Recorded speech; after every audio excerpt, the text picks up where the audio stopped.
Неизвестноста го убива бизнисот, а честото менување на законите ги докрајчува. Првиот човек на најголемата комора во земјава Азески во својата најнова колумна повторно ги опишува проблемите за кои стопанството долго време алармира.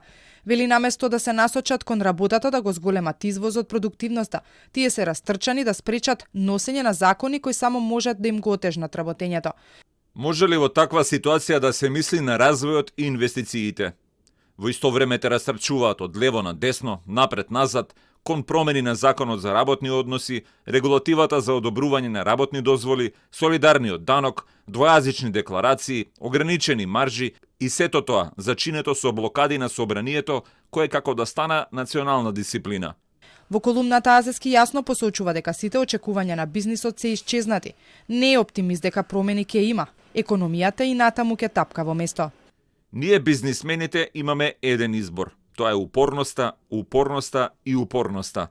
Следејќи ги прогнозите за економскиот раст на државата во текот на идната година, сигурни сме само во едно, дека тој неколку пати ќе биде ревидиран, а тоа значи тапкање во место.